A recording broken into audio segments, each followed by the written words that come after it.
my colleague get your name? Yeah, you got my first name. Do you mind if I take your first name? Is that okay? What's your name and number then? My name 2928 is PC Lee. PC Lee. Okay. Yeah. So what was your name? Well, I'm not prepared to divulge it in front of people that aren't police. Okay. Well, I can ask that gentleman to step away if that's all right. Yeah. Right. So what? Under what act are you asking for more details? It's because we've been called today. Okay. Yeah. Anytime we get called to an incident, yeah, we like to get your name. Yeah. What section of which act are you requiring my name? I'm not saying it's under any act. You don't have to give your name to me today because you haven't committed an offence. No. But it's just for our records. Yeah. So would you be prepared to give me your name? No. No? Okay, that's absolutely fine. I'm going to make a note of your car registration. That's fine, yeah. Okay, is that alright? Yep. So all we're doing at the minute, obviously there's been a bit of confusion over the coins. Yep. Turns out that, as you said, they are legal tender, so yep, so it's now down to the petrol station whether they accept them. So your vehicle has come back to either a Brett Chamberlain. You shouldn't be saying this in front of the people. They can't hear me. Yeah, they can. Do you want me to ask them to move away? From the beginning, the officer gets the basics of policing wrong. Instead of staying calm and finding out what happened, she immediately tries to get Brett's name. When he politely refuses, she checks his vehicle registration and loudly says, "The vehicle is registered to Brett Chamberlain," where the Shell staff can hear. That is not professional policing. It publicly reveals someone's personal information. Brett quickly points this out and asks to continue the conversation away from other people. He is right to do so. Police officers should protect personal information, not announce it in public. Her actions were not only unprofessional, but also showed a lack of respect for privacy and proper police conduct. You shouldn't divulge my personal details that you've got off the police national computer. I wasn't divulging them to them. Well, you were. You were speaking loud enough voice that they would have heard. Well, they're not. Right. Okay. Go on then. So, a Brett Chamberlain. Right. What was your name?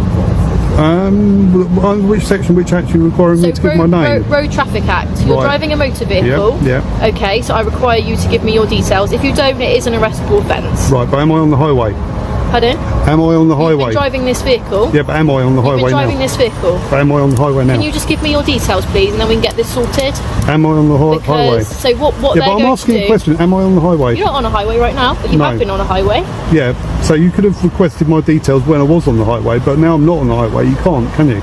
I can. You could wait until I leave, and then you could pull me over. Under the Road Traffic Act, I can request your details. Yeah, only on the highway, but not... Can you just give me your details, please?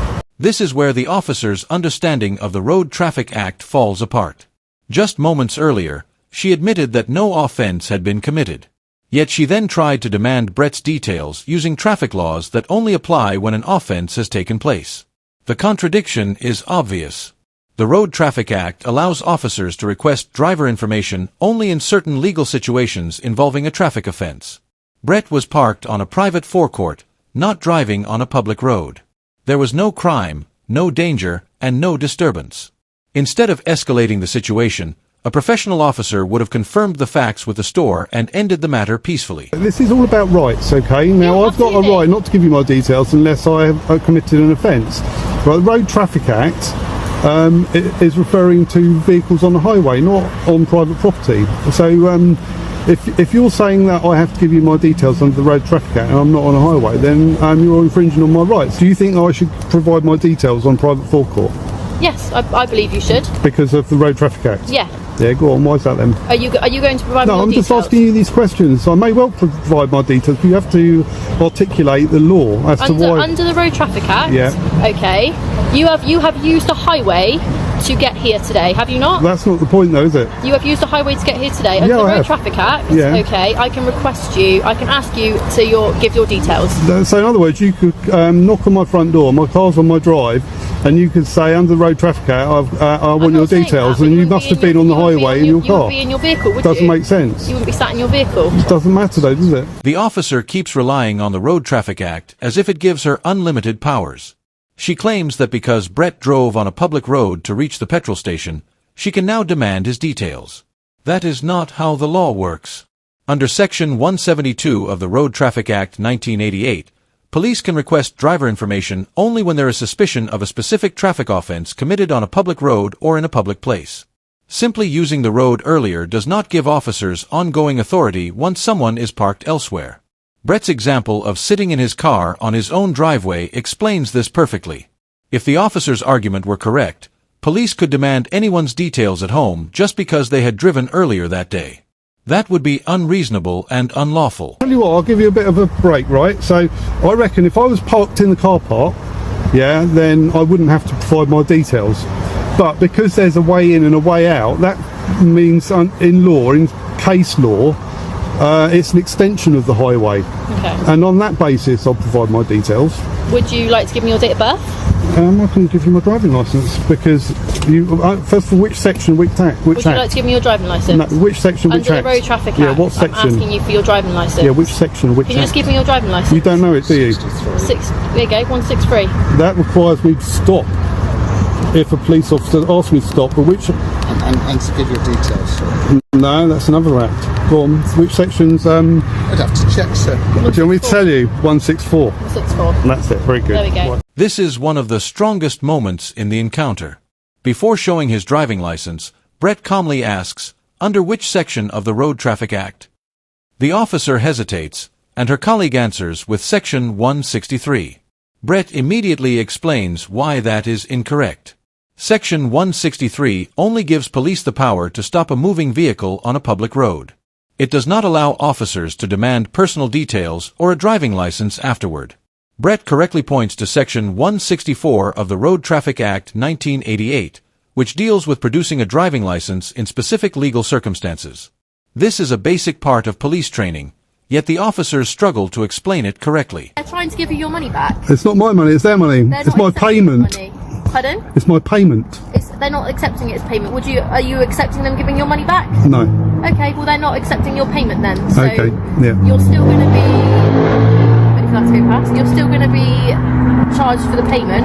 Yep. At a later date. Okay, they've got your car registration. Yep. They're going to forward it on to that. They can get your details from your car registration. Yep. They're going to forward that onto their head office, and Yep. you will be chased for payment later on. Okay. Yep.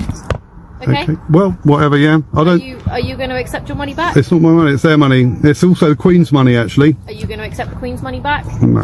What do you want them to do with it then? Put it in the till and accept payment. Well, that's not going to be accepted as payment, so I think you may as well just take it back. Yeah. Because what's that? I'm not taking it back. £200? More than that? £248.83. Yeah, I think you may as well take that back. No, I don't think out so. of pocket otherwise. I'm not going to be out of pocket. Pardon? I won't be out of pocket. I've paid for my fuel with cash, with legal tender. At this point, the officer stops acting as an impartial police officer and starts behaving like a representative of Shell. She knows the situation is a civil dispute, yet she encourages Brett to take his money back instead of respecting his legal right to offer payment. A police officer's role is to enforce the law fairly, not to pressure someone into doing what is most convenient for a business. When Brett says the amount is £248, the officer replies, "I think you should take that back," as though her personal opinion has legal authority.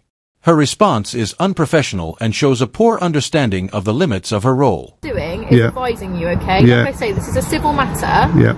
I can just give you advice to take the money back. Right. If you don't want to, fair enough. But just to let you know, they're going to raise it with their head office. Yeah. And their head office will be in touch, okay? Yeah, okay then. Is that okay? Yep.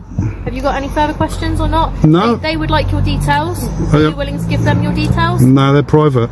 Pardon? They're private. Okay, that's fine. Okay, they've got my registration number, haven't they? They've got your registration, but it's just whether you wanted to comply with them and give them your details, okay? I'll let them know that you're not giving them your details, and what would you like them to do with the money? Well, it's up to them to do what they want with it. Obviously, it's payment, so... Well, they're not accepting it as payment, okay? Yeah, but obviously they may well get legal advice, and the legal advice might tell them that they need to accept it. And therefore, if they've given me the money back, then they've got no way to recover the money then, have they? Because they may well do. I don't know.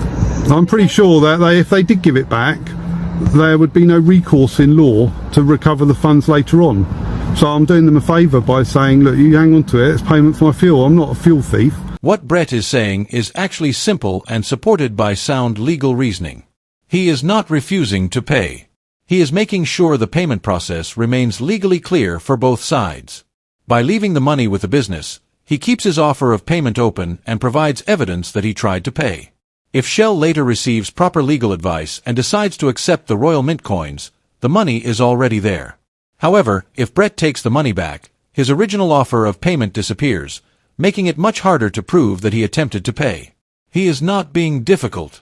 He is thinking carefully and protecting his legal position.